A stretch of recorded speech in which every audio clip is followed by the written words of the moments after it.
মুসলিম জাতি যে শান্তিকামী, ইসলাম যে শান্তিপ্রিয়, মুসলিম জাতি যে শান্তিকামী শান্তিপ্রিয় তা বোঝার সবচাইতে বড় একটি মাধ্যম হচ্ছে সালাম।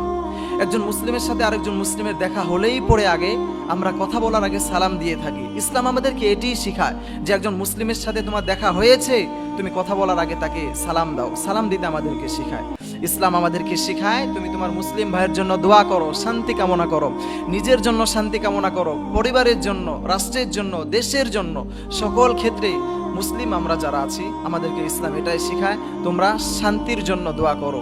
তাহলে মুসলিম জাতি যে শান্তিকামী তা বোঝার বড় একটি মাধ্যম বা উপায় হচ্ছে সালাম। নবী সাল্লাল্লাহু আলাইহি ওয়াসাল্লাম বলেছেন, আলা মান আরাফতা ওয়া মান লাম তারিফ।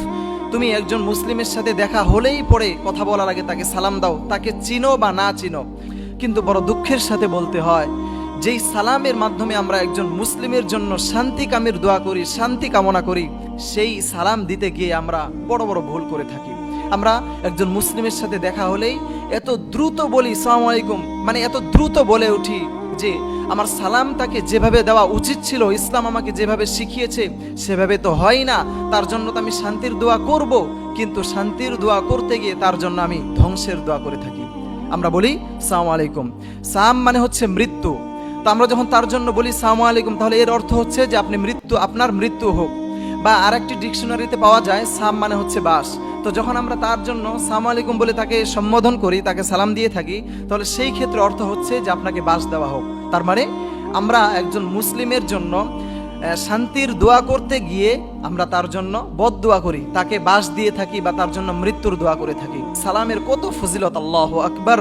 যেই ফজিলতগুলো বলতে গেলে আমার সময় শেষ হয়ে যাবে, কিন্তু ফজিলত কখনোই শেষ হবে না। নবী সাল্লাল্লাহু আলাইহি ওয়াসাল্লাম বলেছেন, আফশুস সালাম, তোমরা অনেক বেশি সালামের প্রসার ঘটাও। একজন মানুষের সাথে দেখা হলেই তুমি সালাম দাও, তার জন্য শান্তির দোয়া করো। ওয়া আতঈমুত তাআম, এবং তুমি অপরকে খানা খাওয়াও। মানুষকে খানা খাওয়ানো এটিও একটা ইবাদত। যদি আমরা সওয়াবের আশে মানুষকে কখনো খাইয়ে থাকি, এটি অবশ্যই আমরা সওয়াবের ভাগীদার হবো ইনশাআল্লাহ। ওয়াসাল্লু ওয়ান নাসু নিয়াম, রাতের বেলা যখন মানুষ ঘুমিয়ে থাকবে তখন তোমরা ওয়াসাল্লু, নামাজে দাঁড়িয়ে যাও, নামাজ পড়ো। ওয়াফি রিওয়ায়াতিন ওয়াসাল্লু বিল্লাইলি ওয়ান নাসু নিয়াম, যে মানুষ যখন রাতের বেলা ঘুমিয়ে থাকবে অথবা দিনের বেলা তোমরা নামাজে দাঁড়িয়ে দাও। এর দ্বারা ফায়দা কি? তাদখুলুল জান্নাতা বিসালাম। যদি তোমরা এমনটি সত্যিকার অর্থে করতে পারো তাহলে তোমরা নিরাপদের সাথে জান্নাতের মেহমান হয়ে যাবে। আল্লাহু আকবার! কত বড় সুসংবাদ আমাদেরকে নবী সাল্লাল্লাহু আলাইহি ওয়াসাল্লাম দিয়েছেন। এই সালামের মাধ্যমে আমরা কত বড় ফজিলত অর্জন করতে পারছি, কিন্তু আমরা সেই সালাম দিতে গিয়ে ভুল করি। সালাম দিতে গিয়ে আমরা ভুল করি। আমরা জানি যে আমাদের সালামটা ভুল হচ্ছে, আমরা জানি যে আমার সালামটা শুদ্ধ মতো হচ্ছে না, কিন্তু আমাকে যে সালামটা শুদ্ধ মতো শিখতে হবে এই চেষ্টাও কিন্তু আপনি আমি কখনোই করছি না। কাজে আসুন, আমরা যদি এখনো সালামে ভুল করে থাকি সালামটা ঠিক করে নেই। সালামটি হবে আসসালামু আলাইকুম ওয়া রাহমাতুল্লাহি ওয়া বারাকাতুহু।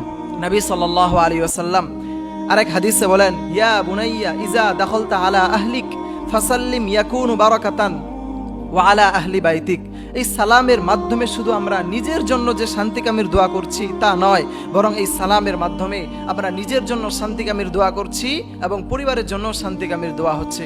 নবী সাল্লাল্লাহু আলাইহি ওয়াসাল্লাম বলেছেন, ইজা দাখালতা আলা আহলিক, যখন তুমি তোমার পরিবার পরিজনের নিকট যাও, ফাসাল্লিম, সর্বপ্রথম তুমি তাকে সালাম দাও। যদি সালাম দিয়েই থাকো তাহলে কি হবে? ইয়াকুনু বারাকাতান আলাইকা ওয়া আলা আহলি বাইতিক, তাহলে তুমিও শান্তিকামী হবে এবং তোমার পরিবার পরিজন সেও শান্তিকামী হবে। কাজেই আমরা সর্বক্ষেত্রে পরিবার পরিজনের কাছে গেলেই, দেখা হলেই পরে আগে সালাম দিব। এর দ্বারা আমরা নিজেরাও লাভবান হব, পরিবারে যারা আছে তারাও লাভবান হবে। নবী সাল্লাল্লাহু আলাইহি ওয়াসাল্লামের এমন অসংখ্য অগণিত বর্ণনা আছে, সালাম সম্পর্কে বলতে গেলে শেষ হবে না। কিন্তু দুঃখের সাথে বলতে হয়, একজন মুসলিমের সাথে আমরা দেখা হলে সালামটা বলতে চাই না। এই সালাম ছিল ইসলামের শিক্ষা, এই সালাম ছিল নবীর শিক্ষা, এই সালাম ছিল সাহাবীদের শিক্ষা, এই সালাম স্বয়ং আল্লাহ সুবহানাহু ওয়া তাআলা শিক্ষা দিয়েছেন।